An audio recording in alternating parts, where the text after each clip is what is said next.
गिलगित बल्तिस्तान में तहरीक इंसाफ हुकूमत बनाने की पोजीशन में आ गई है और मतलूबा अक्सरियत हासिल हो गई है। 7 में से 5 आज़ाद उम्मीदवार पीटीआई में शामिल हो गए हैं। वफाकी वजीर मुराद सईद ने अपने एक ट्वीट में गिलगित बल्तिस्तान में 2/3 अक्सरियत का दावा कर दिया है। इस वक्त सूरत हाल यह है कि 5 आज़ाद उम्मीदवारों की शमूलियत के बाद तहरीक इंसाफ की नशिस्तों की तादाद 14 हो गई है। इसके अलावा पीटीआई को इत्तेहादी जमात MWM की जीती हुई एक नशिस्त की हिमायत भी हासिल है। अहम बात यह है कि तहरीक इंसाफ की जीती हुई एक नशिस्त पर अब भी पीपल्स पार्टी और पीटीआई के दरमियान तनाज़ा बरकरार है और हतमी फैसला होना बाकी है, क्योंकि यहाँ से पीपल्स पार्टी के उम्मीदवार को सिर्फ 2 वोटों से शिकस्त हुई थी। मगर उसका नतीजा बदल भी जाए तो तहरीक इंसाफ हुकूमत बनाने में कामयाब हो जाएगी। दूसरी जानिब अपोजिशन जमातें मुसलसल इलेक्शन में धांधली के इल्जाम लगा रही हैं, नताइज कबूल करने के लिए तैयार नहीं है। Chairman Peoples Party Bilawal Bhutto Zardari अब भी गिलगित में मौजूद हैं। उन्होंने आज मीडिया से बात करते हुए चीफ इलेक्शन कमिश्नर पर धांधली में मुलविस होने के इल्जाम लगाए और इलेक्शन कमीशन को पीटीआई का इलेक्शन विंग करार दिया। साथ ही इल्जाम भी लगाया कि इलेक्शन कमिश्नर गिलगित बल्तिस्तान में तहरीक इंसाफ की हुकूमत बनाने में लगे हुए हैं। हम तो पहले से कह रहे हैं कि उनका मुकमका है। ये इलेक्शन कमीशन नहीं, ये पीटीआई की इलेक्शन विंग है। आप इलेक्शन कमिश्नर होते हुए ऑपोजिशन को कहते हो कि आए इलेक्शन कमीशन, आप खुद जाके हुकूमत के वजीरों के पांव बैठते हैं।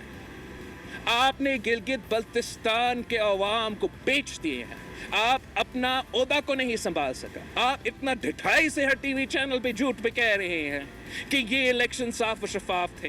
वो हर इंडिपेंडेंट के पास जाके कह रहे हैं तू वजीर आला है, बस हम में शमूलियत करें। जो भी मुंतखब हुए हैं, मैं उनसे अपील करता हूँ, आप अपना वजारत के लिए, अपना कुर्सी के लिए गिलगित बल्तिस्तान के अवाम के हकूक पे सौदाबाजी ना करें। ये इलेक्शन कमिश्नर जवाब देने के बावजूद पीटीआई की हुकूमत यहाँ बनाने में अभी तक लगा हुआ है। भुट्टो की प्रेस कॉन्फ्रेंस के बाद chief election commissioner Gilgit Baltistan Raja Shahbaz ने प्रेस कॉन्फ्रेंस की और इलेक्शन में धांधली के तमाम इल्जाम मुस्तरद किए। साथ ही अपोजिशन रहनुमाओं से मुतालबा किया कि अगर धांधली का कोई सबूत है तो उनके सामने लेकर आए। हमने जो 55 दिन का जो प्रोग्राम दिया था, उस दौरान कोई चीज़ इस इलेक्शन एक्ट के इलेक्शन रूल से हटकर हमने कोई किया है, मैं फिर चैलेंज करता हूँ उनको, आकर मुझे इधर बताए।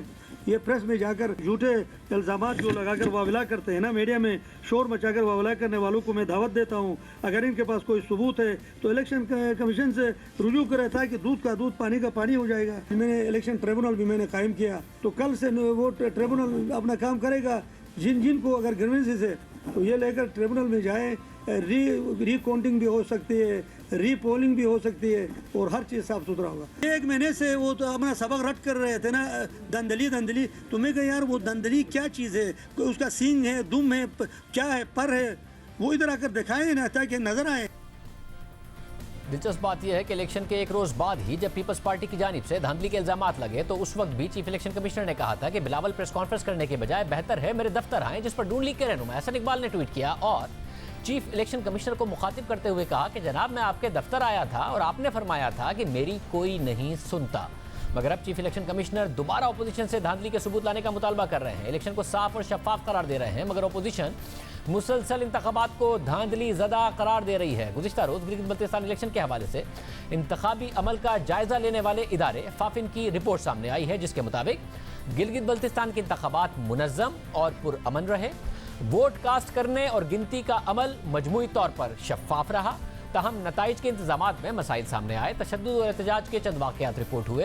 प्रिजाइडिंग अफसरान की जानिब से पोलिंग एजेंट्स को फॉर्म 45 फराहम ना करने के वाक़यात भी रिपोर्ट हुए। हर पोलिंग स्टेशन पर 3 गैर कानूनी सरगर्मियाँ या बेज़ाब्तियाँ रिपोर्ट हुई। फाफिन की रिपोर्ट के मुताबिक दूसरों की जानिब से वोट डालने या रजिस्टर्ड वोटर्स को वापस भेजने के वाक़यात भी रिपोर्ट हुए। 6 हल्कों से ऐसे वाक़यात रिपोर्ट हुए जिनमें पोलिंग एजेंट्स ऐसी जगह पर मौजूद थे जहाँ से इलेक्शन प्रोसेस पर नज़र नहीं रखी जा सकती थी।